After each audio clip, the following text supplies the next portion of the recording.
everybody? Welcome to episode 12 of the Patchman Hockey Show. We are the Patchmen. I'm Jimmy and that's Johnny. And on this show, we look at NHL patches and teach you the hockey history behind the patch. Every patch has a story. And this week, we are talking about number 12, episode 12 for number 12. You see what we did there? Yep, Patrick Marleau.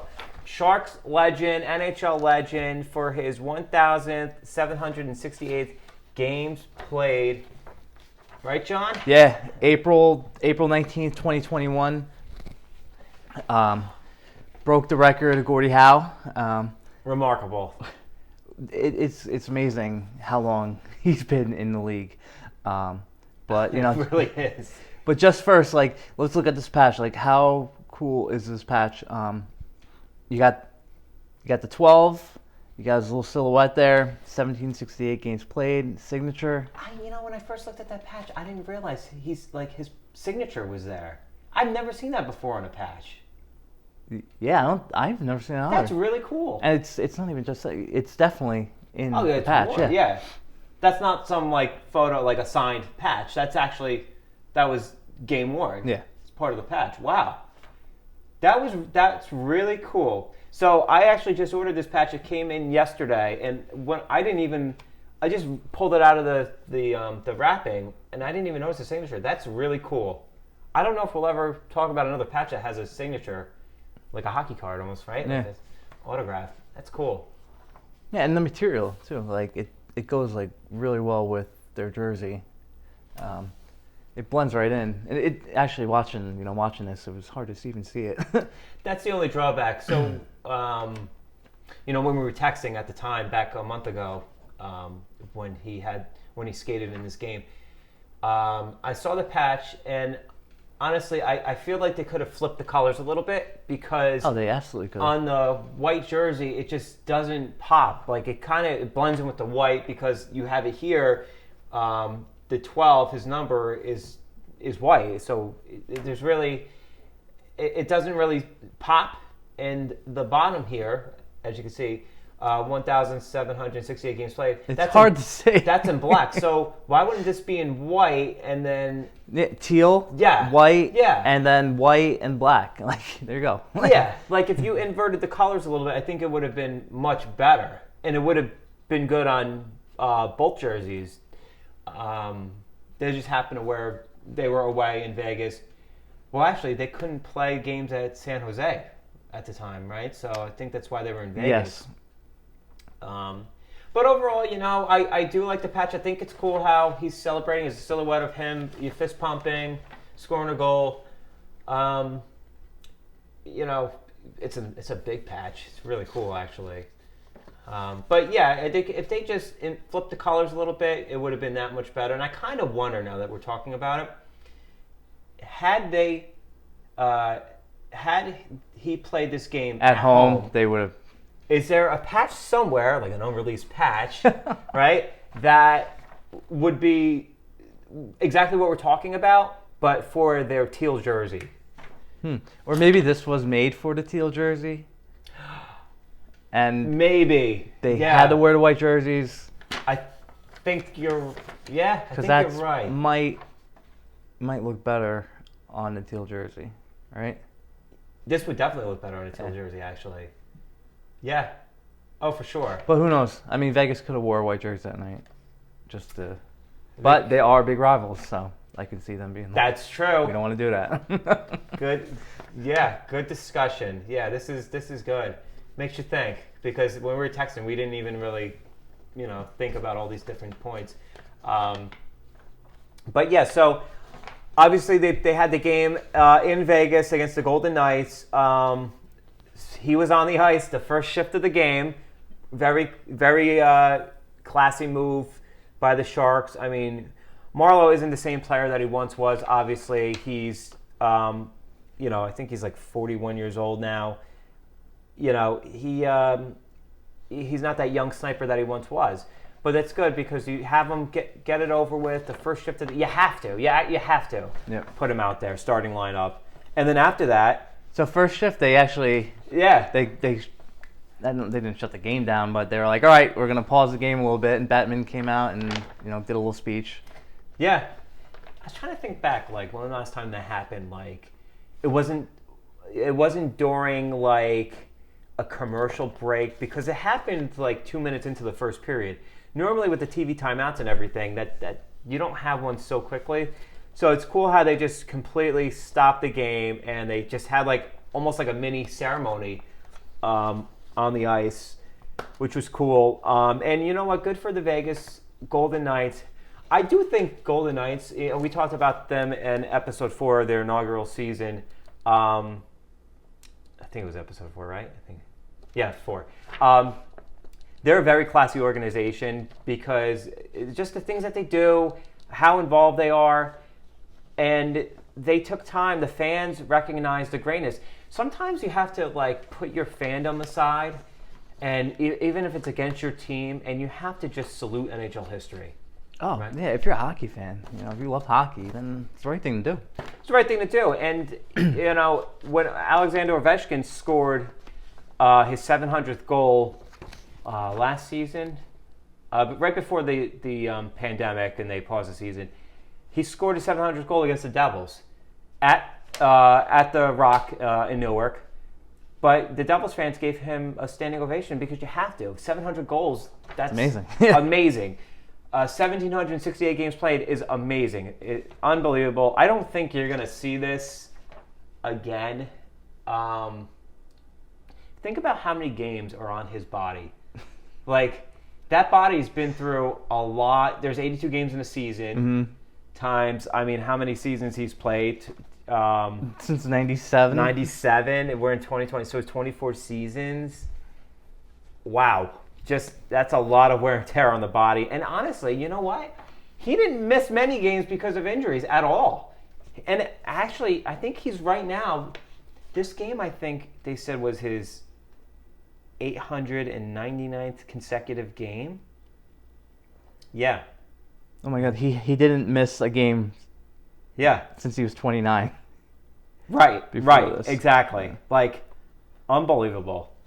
So. Really, really cool how the Vegas crowd saluted him, and his wife was there. His wife Christina and 4 sons were in attendance, and which was good because it's not possible right now or at the time in San Jose as fans aren't allowed. And one thing that stood out to me. So he said this, Patrick Marleau. He goes, "My biggest fear is that I don't thank everybody. That I'm going to miss somebody. If I miss somebody, I'm so sorry, but I will eventually, try and make it right and thank everybody that needs to be thanked. Just very grateful." Like, what a stand-up guy, and what a thing to say. Right, like, just wow, like what an awesome thing to say. And his stats are pretty good. I do think he should be in the Hall of Fame. Oh, he's going to be in the Hall of Fame. Well, he's technically in the Hall of Fame right now. Gordie Howe stick, they removed it from the Hall of Fame and put his stick from this game in there. Yeah. And another class act from hockey, just like the whole respect of hockey. Gordie Howe's family, they wanted it. They were happy. They were like, This is an awesome achievement. We're so happy for you. Yep. And so he's in the Hall of Fame that ways, and he's definitely going to be inducted as a player. His stats alone. 566 goals, 1,196 points, 3 All-Star appearances, 2 Olympic gold medals in Canada in 2010 and 14. The guy is the only thing missing is that illustrious Stanley Cup championship, which he tried to chase in Toronto, Pittsburgh, San Jose. That team in San Jose, they went to the finals in 2016. They were almost there, but they ran into that juggernaut of the Pittsburgh Penguins. But Gary Bettman, like you mentioned earlier, was on the screen during the video montage, and it was really cool what Bettman said, because he said to be merely mentioned the same sentence as Gordie Howe is an achievement most hockey players can only dream about. To break one of his records is historic. Gretzky broke a lot of Gordie Howe's records, right? But just to break one record of Gordie Howe, it's saying something. That's something. That is really, really cool. And just to think, like, you outlasted how many players in their careers. Some careers were cut short due to injuries. some players, like they either got cut from the roster, their career kind of went on a downward swing. It goes back to your endurance of your body. I mean, being a well-conditioned athlete. Yeah. I mean, these guys, it's funny. Sometimes we go to the gym, we think, or we play beer league hockey. Yeah. We think, we're in shape, blah, blah, blah. Like, these guys are in shape. I play on Saturday, I'm like, oh no, like I need a few days of rest, or like, I'm like, oh, my arm hurts. These guys are every day. Every day. You're traveling. Yeah, the travel. Another great point, yeah. How much of a toll does that take on you? Yeah. You must have a lot of free hotel rooms, right, with the points? Yeah, Marriott member, Marriott Awards member. You're a big Hyatt guy, aren't you, Marleau? The Hockey Hotel Podcast. Coming soon. Yeah, so, I mean, so much. He's done so much. Played with the flu. Numerous injuries. He chartered a plane to join his teammates in Nashville for a game in 2009 after the birth of his son. That's the last time he missed a game, right? Yeah. So that's saying a lot. Yeah. What's interesting is, so his career started on October 1st, 1997, when he was 18 years old in 16 days. Literally just turned 18, right? And that was the youngest for any player in the NHL to make their debut since Lee Wharton debuted at 17 years old, 81 days in 1945 for the Rangers. Wow. That was a really cool stat because times were a little different back then, and granted, that's not much of a big age gap, but now I think you have to be 18 to play in the league. And now you look at guys coming in the league now, I mean, guys who are 18, I mean, it's hard. It's really hard. You look at the last few overall draft picks, like Jack Hughes for the Devils, yep. Capo, I'm probably screwing up his name, for the Rangers, Nico Hischier, Alex Lafreniere. These guys are coming in, but it's hard. It's really hard. And they're undersized, a lot of them too. Look at Hughes. Hughes, bulked himself up a little bit. Same thing with Hischier. I think he looks great, but it takes time. It takes time, and so I don't consider if you're a first round overall draft pick and you're 18 or you're 19, even 20, and you struggle, I don't consider you're a bust. Like no, this isn't the NBA. It's not an NBA where you go in 18, 19. And you're the top player. You're LeBron James or Kobe Bryant. Right. Right. Exactly. So I thought that was a really cool stat. And that debut game in '97 was against the Edmonton Oilers. And then there's a whole bunch of cool stats. Predators joined the league in '98.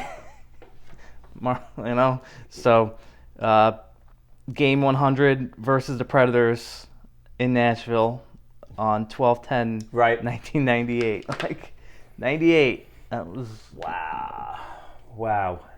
Thrashers in '99. He played. Yeah. So it was really cool. Shout out to somebody on Reddit who made an awesome graphic. I probably wish I saved it and I put it up here on the jumbotron. But somebody on Reddit made like this really cool timeline, and this is where we're pulling some of these numbers from. It's like, game number 155 for him. The Atlanta Thrashers joined the NHL at that point, right? So in 1999, game 236, the Columbus Blue Jackets and the Minnesota Wild joined the NHL in 2000. Yep. 04-05 lockout, game 558. Yep. And then here's a good one. By the time he played in his 953rd game, the Atlanta Thrashers moved to Winnipeg to become the Jets in 2011. Unbelievable stuff. Game 1000, January 17th, 2011 versus Phoenix. Yep. Game 1000. Who are now the Arizona Coyotes. Yeah, that was in 2011. Yeah, game 1117. That was when the 2012, 2013 NHL lockout hit, and then the Golden Knights joined the NHL for game 1493. And then, 1768, he passed Gordie Howe all-time game played record on April 19th, 2021. It's interesting about the lockouts. So he was in the league for 2 lockouts. So he could have had over 2,000 games played. Yeah. Think about it. That's a good point. You're missing all these games, which these guys were robbed, of even less than COVID. Yeah, Yes. Count. That's You're right. more games he missed. Yeah. Huh. And he's still here. I mean, to be in the league before Nashville, Atlanta, Minnesota, Columbus, Vegas, and then one of those teams relocates. That's remarkable. It really is. That's something else. Wow. And it says a lot about the Sharks for like keeping him on too. You know, he hasn't been the most productive player in the past few years, but he's a leader, and there's something about him that they like, that they want to keep him on board. So. Yeah, that's a great point with longevity with players, because some players, like we mentioned in the last episode, we mentioned Mark Recchi. Mark Recchi has played for probably 6 or 7 teams. But when you think of Marleau, what do you think of? Sharks. And Leafs. Sharks and Leafs. I don't think of him as a Leaf. You think of him as a Leaf? I don't. It just goes to show you like the longevity. I'm trying to think of like who else had long careers with the same team. Stevie Y. I think he's a Red Wing through and through. He didn't play for anybody else. Yeah, I'd say Chris Chelios, but I think of him as a Blackhawk or a Red Wing. So. But he was also a Canadian too. He was Canadian too. Mike Modano, aside from the year that he played in Detroit, he was a Minnesota North Star. Joe Sakic. Star. Joe Sakic. Yeah. Another good Everyone's one. moving around so much because that's how it used to be. It's like, all right, Sac's on Avalanche. Yeah. He's Nav. He's a Nordique, but you don't really get that much anymore. Seeing Joe on a side note, seeing Joe Sakic in the Nordique sweater is like really cool. A lot of flow back then. They had a really good team, the Nordiques, before they moved. But Well, they won the cup. I know they won the cup. So talk about a real shot. Not only does your team move, they win the Stanley Cup. Quebec, that was really your cup, right? So, yeah. Yeah, another victim in a lockout too, right? Who? Quebec? Quebec.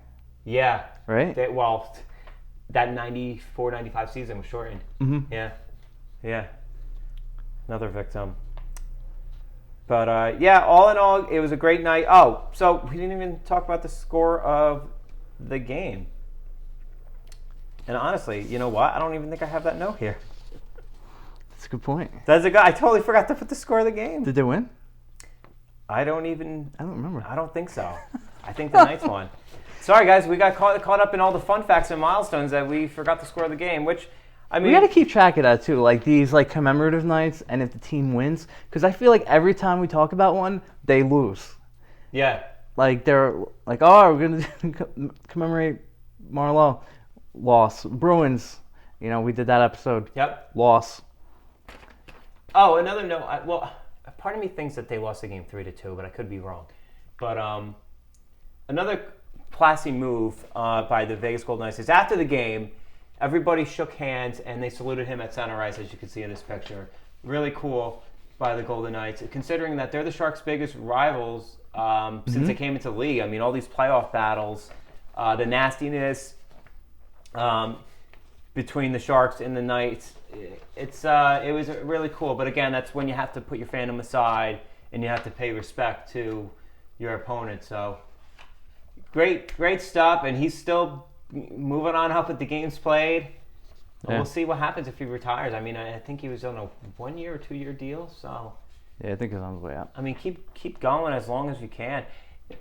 Another thought that just popped in my head: Jágr probably would have beaten the record, but he went to the KHL for 3 seasons and went through 3 lockouts. So Jágr probably could have 4 lockouts. Wait, 92 there was a shortened season, 94, 05, 06, and 13. Jágr lasted for... Yeah, that's at least like... Unbelievable. 400 games. Yeah. 4 seasons. Wow. So, anyway, all in all, Great stuff. Patrick Marleau, we salute you. One of the greatest ever to lace up a pair of skates. Cool. So, yeah. So, again, hope you liked the episode. We're going to keep pumping them out. Appreciate everybody following us on Instagram, checking out the show here, listening to wherever you're listening to on your car, or whatever. Mowing the grass. Hey, I listen to podcasts, mowing the grass, driving my car. I listen to podcasts constantly. I've never mowed a lawn in my life. Never. Am I missing anything? I love mowing my lawn. Is it therapeutic? It's great. It really is. There's nothing like you get done with mowing your lawn, you crack open a beer, and you just sit and look at your lawn. Yeah, I can respect that, appreciate that. It's not the same. I mean, I do that when I vacuum. I put the headphones on, I vacuum, listen to podcasts. It's like I'm mowing my rug. Indoor mowing. But no, on a serious note, please, guys, give us feedback. Let us know. Rate us. Give us a good rating if you can. Subscribe on YouTube. And if you want to get in contact us directly, leave us a comment. We'll reply or email us, patchmanhockey@gmail.com. Cool. I'm John. That's Jimmy with Patchman. Thanks again. Thanks, guys.